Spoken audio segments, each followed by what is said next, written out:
La 4e édition du Monaco Age Oncologie a réuni près de 400 professionnels de santé et est devenue un rendez-vous incontournable pour les acteurs de l'oncogériatrie.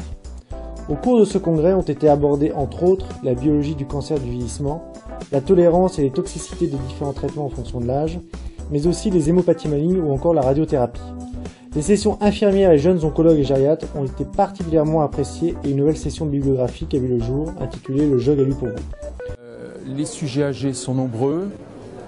Beaucoup d'entre eux sont économiquement importants et on s'aperçoit finalement que les personnes âgées demandent les mêmes soins que les personnes jeunes. On a une population qui vieillit, qui va continuer à vieillir. Va se surajouter maintenant les problèmes, en tout cas en fonction de la localisation des hôpitaux, les problèmes socio-économiques pour certains, ça c'est clair. Alors on dit depuis longtemps que les anthracyclines sont des traitements incontournables chez les femmes âgées atteintes de cancer du sein notamment. C'est vrai que ce sont des médicaments importants, mais la difficulté c'est qu'ils sont toxiques sur le plan cardiaque.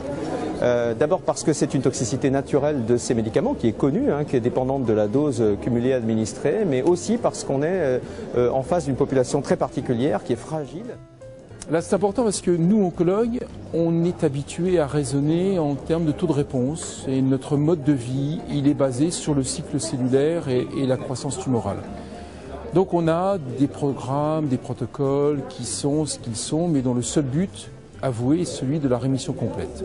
Et le gériatre est là pour nous aider à tempérer parfois notre élan et en tout cas, au sortir d'une évaluation, de dire on peut y aller ou il ne faut pas y aller. Si c'est pour y aller à demi-dose, à mon sens, c'est pas la peine, c'est pas l'objet. Mais ça permet vraiment cette approche multidisciplinaire qui, encore une fois, à la différence de l'oncopédiatrie, ne sera jamais réunie sous un seul homme, mais toujours avec ses polyvalences de compétences, parce que la gériatrie est une compétence, l'oncologie est une compétence, ça s'acquiert avec le temps, et donc on se réunit autour du patient.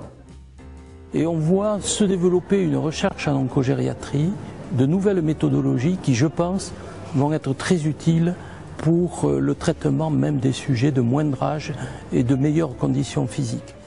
Le sujet de recherche sur le vieillissement, très intéressant sur le plan de la présentation, des concepts, de la relation qu'il y a entre des relations intrinsèques et des influences qu'il y a entre le vieillissement et la cancérogénèse.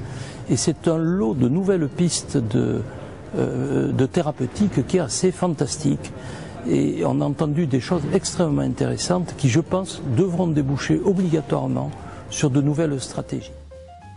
La France finalement est un pays vraiment pilote, c'est la locomotive de la structuration de l'oncogériatrie dans le monde, comme l'a rappelé notre collègue Lodovico Balducci. On le doit à l'INCa, c'est clairement une action volontaire de notre tutelle en cancérologie qu'est l'INCa, d'avoir souhaité structurer de manière territoriale cette activité via maintenant 24 unités de coordination en oncogériatrie. D'ailleurs les régions qui n'ont pas candidaté seront couvertes par les UCOG des régions voisines dans le cadre d'un partenariat très structuré entre l'INCa et la Direction Générale de l'Organisation des Soins, donc le ministère de la Santé, pour couvrir l'ensemble du territoire de manière véritablement performante sur les 4 missions des UCOG, l'organisation de la filière de soins, la promotion de la recherche clinique, la formation et l'information. Et le dernier point que je trouve surtout marqué en radiothérapie, c'est le développement de nouvelles stratégies pour traiter des sujets qui sont en moins bon état général, qui ont des comorbidités et qu'on ne veut pas immobiliser trop longtemps pendant plusieurs semaines sous des machines de radiothérapie.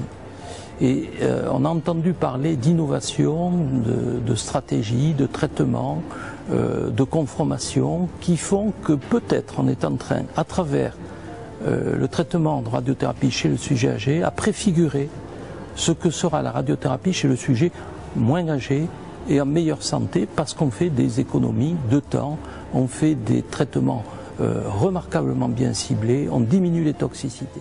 Un dynamisme extraordinaire et le 5e congrès sera encore mieux que le 4e et on va aller encore plus loin, j'en suis sûr.